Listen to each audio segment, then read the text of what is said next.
Middle ইস্টকে অশান্ত রেখে আমেরিকার কি কোনো লাভ আছে, না রাশিয়ার কোনো লাভ আছে? অ্যাকচুয়ালি আজকে আমরা আলোচনা করব আমেরিকার প্রভাবে মিডল ইস্টের অবস্থান এবং বর্তমানে আফগানিস্তানকে বা আফগানিস্তানের যেই বিমানবন্দর, সবথেকে বড় বিমানবন্দর, এটা পুনরায় আবার আমেরিকা ফেরত চায়, তার পরিপ্রেক্ষিতে আমরা সংক্ষেপে আলোচনা করব। আমরা যদি খেয়াল করে দেখি, এই আফগানিস্তানে দখল করার জন্য প্রথমে ব্রিটিশরা যখন হামলা করে, কাবুল দখল করে তারা মাত্র ৩ বছর আফগানিস্তানের শাসন করতে পেরেছিল, বা ৩ বছর তারা এই কাবুল দখল করেছিল।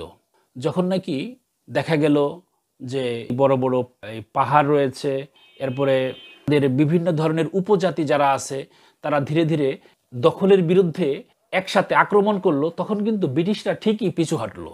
মজার ব্যাপার হলো, আফগানিস্তান ভৌগোলিকভাবে ইরানের মতন পাহাড় সমৃদ্ধ একটি রাষ্ট্র, যার কারণে তাদেরকে খুব অল্পতেই কাবু করা কঠিন। এরপরে সোভিয়েত ইউনিয়ন এখানে হামলা করলো ১৯৮৯ থেকে প্রায় ৯ বছর লাগাতার। এই হামলার পরেও কিন্তু অবশেষে সোভিয়েত ইউনিয়ন কিন্তু এখান থেকে কোনো সফলতা অর্জন করতে পারে নাই, তারাও কিন্তু পিছু হটে। এবং পরক্ষণে আমেরিকাও তার যেই স্বাদ নেওয়ার ছিল ওখান থেকে কিন্তু সেই স্বাদ সে নেওয়ার চেষ্টা করছে প্রায় দীর্ঘ ২০ বছর। তবে সোভিয়েত ইউনিয়নের যেই এখানে ভূমিকা ছিল, ওখানে দেখা গেছে প্রায় ৬০ লক্ষ লোক তারা এই আফগানিস্তান ছাড়তে বাধ্য হয়েছে। তারা এই পাকিস্তানে, তারপরে ইরানে, এরা কিন্তু যে শরণার্থী হিসাবে ছিল। আবার দেখা যায় প্রায় ২০ লাখের মতন মানুষ কিন্তু এই সোভিয়েত ইউনিয়নের এই যুদ্ধে মারা যায়। একটা সময় আমিও চিন্তা করতাম যে আফগানিস্তান আসলে ভৌগোলিকভাবে এমন কি আছে যার কারণে এখানে এই বড় পরাশক্তিগুলো কিন্তু তাদেরকে খুব একটা কাবু করতে পারে নাই। এর মূলত কারণ হলো তাদের ভৌগোলিক অবস্থা, তাদের রাষ্ট্রের অবস্থান এবং তাদের যেই পাহাড় পর্বত থাকার কারণে এরা সুবিধা করতে পারে নাই। কারণ দেখা যায় ইচ্ছা করলেই একটা গ্রুপ যে যারা পাহাড় পর্বতে চড়ার অভ্যাস বা এখানে যারা এই অবস্থানে যারা টিকে থাকে, তাদের যেই কলা কৌশল এর সাথে সমান ভূমিতে থাকে, তাদের কৌশল কিন্তু এক না। তো যাই হোক, যার কারণে তারাও কিন্তু ফিরে আসে এবং আমেরিকার এত ঢাকঢোল নিয়ে যাওয়ার পরেও কিন্তু সেও ওখানে একটা সময় কিন্তু তারও খালি হাতেই ফিরতে হয়। এখন আবার পুনরায় আমরা যা দেখছি, সে পুনরায় উদ্ধার করতে চাইছে, উদ্ধার শব্দটা আসতেছে। তো এখন কেমন হবে? তারপরেও এখন বর্তমানে যেহেতু এখানে তালেবান শাসিত অঞ্চল বা তাদের রাষ্ট্র এখন তালেবানদের শাসনের ভিতরে আছে, যেখানে তাদের এমনই চাওয়া ছিল যে এখানে আফিমের চাষ, তারা পুরো অঞ্চলটাকে আফিমের চাষ, কিন্তু প্রত্যেকটা কৃষকের জমিতে আফিমের চাষ হতো ওখানে মূলত।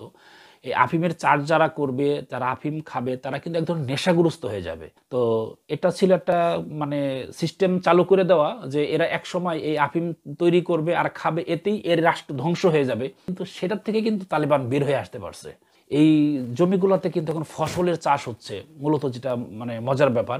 এই ফসলগুলো যেমন বিভিন্ন ধরনের বেদেনা, বিভিন্ন ফলমূল চাষ হচ্ছে এখান থেকে। এরা কিন্তু এই ফলমূলগুলোই আবার বাহিরে বিভিন্ন দেশের কাছে বিক্রি করতে মানে করতেছে, বোতলজাত করেও বিক্রি করতেছে, যেটা আমাদের দেশেও দেখতে পাই আমরা, বা বিভিন্ন কান্ট্রিতে যাচ্ছে। এটা কিন্তু তাদের একটা আয়ের উৎস। তো যখন দেখলো যে তারা এই সিস্টেমটাতেও ব্যর্থ, প্রায় ২০২১ সালে তারা এখান থেকে চলে যায়, কিন্তু এখানে প্রায় ৪ বছর পার হয়ে যাচ্ছে। এই মুহূর্তে তারা দেখলো যে না, এখান থেকে সেই সুবিধাটা তারা পাচ্ছে না।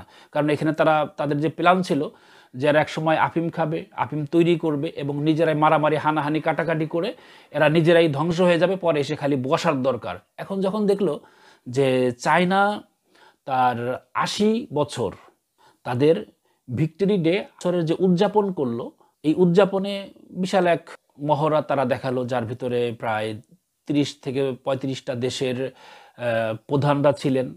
এই তথ্য তো আরও আগে থেকেই ছিল আমেরিকার কাছে যে তাদের এখানে এরকম একটা মহড়া হবে, কারণ তার গোয়েন্দা ডিপার্টমেন্ট, তার স্যাটেলাইট সিস্টেম অনেক আপডেট।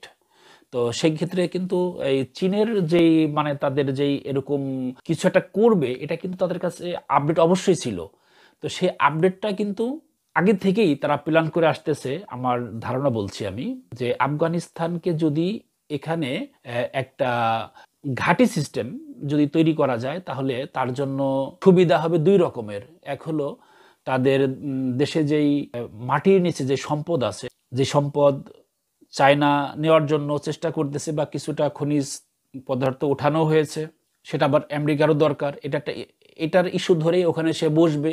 এবং কিন্তু অবশ্য আমেরিকা এই কথা বলছে না যে আমি শুধু ওই খনিজ নিব, খনিজের আন্ডারগ্রাউন্ডের তেল, গ্যাস, খনিজ পদার্থ এগুলাই নিব, এটা কিন্তু বলতেছে না। সে বলতেছে এখান থেকে আমি চীনকে তার যেটাকে বলা হয় পারমাণবিক শক্তিকে বা তার উৎসাহ থেকে যেন কোনো ক্ষতি না করতে পারে, পারমাণবিক বাধা সৃষ্টি করার জন্য এখন তার প্রয়োজন আফগানিস্তানের এই বন্দর বা আফগানিস্তানের এই বিমানবন্দর।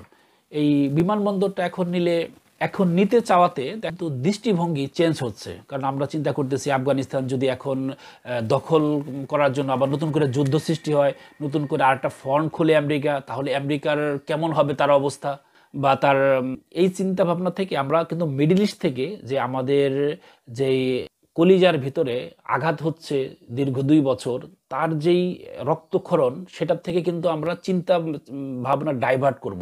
ইদানিং আবার দেখাও যায় যে কয়েকটা রাষ্ট্র তারা এখানে সমর্থন জানাচ্ছে গাজাবাসীর পক্ষে, কিন্তু সেখানেও বা কতটুকু আমরা দেখতে পাবো। আজকে যদিও অধিবেশন শুরু হওয়ার কথা, আজকে 80তম অধিবেশন, এখানে অনেক দেশের রাষ্ট্রপ্রধানরা এসেছেন, মুসলিমদের এবং আন্তর্জাতিকভাবে যদিও কিছু পরাশক্তিরা, আমেরিকা বাদে অন্যান্য পরাশক্তিরা কিন্তু এখন নেই বা আজকে তারা জয়েন হচ্ছেন না অনেকেই রাষ্ট্রপ্রধানরা। তো এখানে আমাদের যেই মানে মাইন্ড সিস্টেম আছে, এটাকে কিন্তু তারা এক ধরনের ডাইভার্ট করার চিন্তা করতেছে। যেমন আমরা যেন মিডল ইস্ট বাদ দিয়ে আপাতত চিন্তাটাকে যেন আমরা এদিকে আফগানমুখী হতে পারি বা আফগানের দিকে ঘুরে ধরতে পারি। তাহলে ওখানে তাদের যে একটা মূল প্ল্যান, সেই মূল প্ল্যান থেকে কিন্তু তারা বের হচ্ছে না। আর এরা যখন কোনো একটা শখ করে, কাজ করে, তখন আপনাকে আমাকে যা দেখায় মূলত ওরা কিন্তু তা করে না। এটা কিন্তু ওদের বহুত পুরাতন কালচার। ওরা যা বলে তা করে না, আর যা করে সেটা কিন্তু ওপেন বলে না। এমন একটা মানে এদের মানে পেশারে আমরা আছি। তো এখানে অনেক বড় খেলোয়াড় বা অনেক ছোট খেলোয়াড়, বিষয়টা এমন না। তার হাতে আছে বর্তমানে সারা পৃথিবীর মানে তারা মোড়ল, তার দায়িত্ব।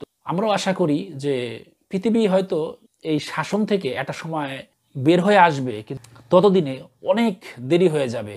যে আজকে কত মানুষ বাড়ি হারা, ঘর হারা, সংসার, ফ্যামিলি, কত পরিবার, কত বংশ শেষ হয়ে গেছে আজকের এই দীর্ঘদিনের এই যুদ্ধে। খাবার কষ্ট, পানির কষ্ট, থাকার জায়গা নাই, মাথা গোজার জায়গা নাই, বাচ্চাদের লেখাপড়া নাই, কি কষ্ট। পৃথিবীটা এমন হয়ে গেছে যেন বলার কেউ নাই। আমরা প্রায় 2 বিলিয়ন মুসলিম, অথচ কথা বলার মতন কেউ নাই এখানে। সৌদি আরব তার নিজের স্বার্থে তো না, সে আমেরিকার স্বার্থেই কথা বলে। আমেরিকা যা বলায় সে তাই বলে। আমাদের মুসলিমদের ভিতরে ঐক্য কতটা আছে তা তো দেখাই যাচ্ছে আজকে। ভালো থাকবেন দর্শক, কথা হবে ইনশাআল্লাহ পরবর্তী ভিডিওতে।